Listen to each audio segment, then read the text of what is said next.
tell you what happens after second grade. Students in East Haven test for the academy. Throws my numbers off for third, fourth, fifth, sixth. Right. Okay? You already got in position. Because, so I have small class sizes in Ferrara School. Okay? If I take 7 kids out of that third grade, it's going to give me classes of 12 and 11. Wow. That's where the big class sizes happen. I call it the academy factor. I don't think there is not a school district in the state of Connecticut that operates like East Haven and draws kids out and puts them in a talented and a gifted school. They have programs, but nobody has a school. And any magnet school that is for talented and gifted students, or any magnet school that specializes, it's done on a lottery basis. East Haven is the only district in the state, and I've looked for a long time.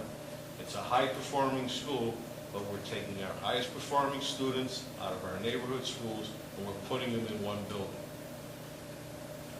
And what that leaves behind in the elementary schools is students, you're taking off the top, not the bottom, and those elementary schools have to take and deal with students of low socioeconomic status, Hispanic, English language learners, and special ed. And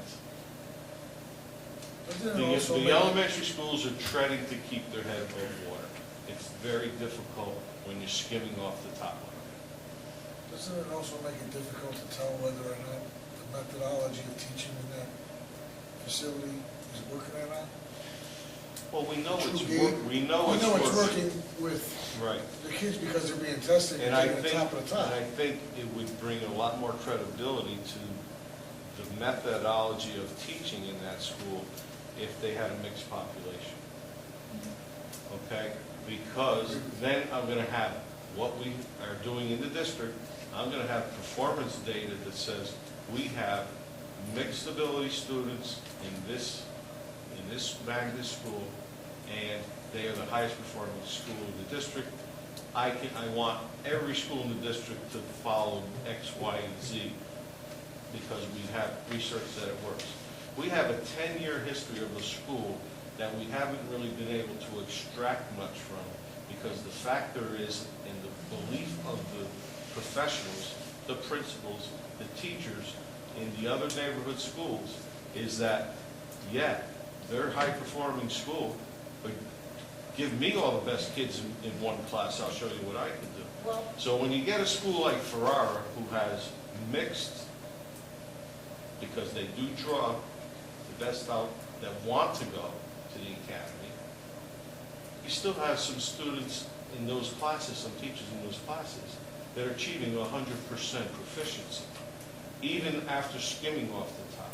So our teachers are working extra hard, the district is working extra hard to pretty much compensate for the system, first of all, that I inherited, that was established by people before me in administration. And it's a popular thing. People enjoy it. People like it. So we've maintained it and we've supported it. And we've done whatever we can in those other neighborhood schools to increase their performance and deal with their problems as we see fit. For instance, I spend much more money in remediation in an regular elementary school with speech, special ed, and so forth, where I don't have that same problem with the academy, but I spend more money on art, music, and those types of things because it's a talented and gifted program. So those students that are not being drawn out for remediation, not being taken out for ELL in speech, have time in their day to do more music, to do more enrichment, to do more art. And that's you don't give those kids lag time or downtime. You need to fill each student's schedule as best you can. Well, So yes. I'm not knocking it, I'm just saying how we fill the schedule. Why can't we have a pilot program where we take some kids that didn't make the grade to get to the academy? and Why don't we put just go them to a in. lottery system? Yeah, why don't we go to the lottery system? Because you don't want to go. Because you don't want to do a lottery, Then because then you'll you're going to never- destroy the then whole you'll thing of never the magazine. know the true statistical data that would show that what's going on there could benefit the whole district. And you know what, the past That's what they have, principal, they have educated. the past principal and I talked about this, and the past superintendent and I talked about this, because I had a feeling about this for a long time. But it's become a kind of a status symbol for the people that do attend the academy in the town of East Hampton. And because it's such a high-performing school and they do such a nice job there, like I said, we have supported it and hope to take what we can from that school and share it into our other schools. I have to disagree with you as far as research is concerned, because Amistad, for instance, is a very high-performing school. It's in New Haven. It's a lottery school. The only thing that you're taking away from the component is the testing criteria. The high interest of the student, the high interest of the parent, highly motivated teachers, high-quality leadership. Those are things that are going to contribute to student success. The testing criteria to get in is like the icing on the cake. When I say high-performing, I mean if I take an average student or a below-average student and put them in that environment, and I see student growth percentage-wise far beyond where they're getting it, say, in the regular classroom, that's proving to me that that type of instruction is more effective than what they were getting. To take someone from the middle, our goal now is to bring them to the top. And if you look at the academy scores, they do that in a very short period of time. Earlier about watching numbers. What's the per capita student cost in the academy as opposed to the rest of the population? They all get the same amount per head. It's based on the dollar amount per head. Every school gets the same. So, but the population of the academy is Well, different than other elementary schools, isn't They're it? small. The instructional supplies allocation is the It's the same. same.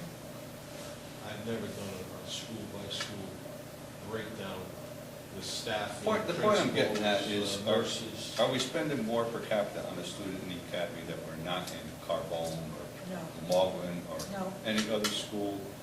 Whereas if we are, why couldn't we take some of that resource, because you're saying arts or whatever, that's not matching what Tommy is alluding to, the 3 Rs, and concentrate more on the 3 Rs? If we have to take some of that money away from the academy for arts or whatever, which I'm not saying it's not important, but the 3 Rs are more important, and take some of that resource that we can gain from the academy and put it back into the other schools where we know in essence, the ERG, if you will, is lower than, or the socioeconomic is lower than the kids in the academy. I think, Does that, to teach the kids in Carbone is a lot harder than to teach the kids in the academy? The academy is a performing arts school. You take away those things and then. no, I don't have a dollar figure per se. We're getting off the Okay. tangent Yeah, there. we Right, no, are. I Way, don't way have off. that at all. Yeah. But Yeah, but we're going to talk about this stuff because, I think We should stick to the agenda here. Yeah, yeah, we but Because I otherwise, know. we could be here till 2 o'clock. but you tomorrow. can't set goals without understanding About what's goals. important.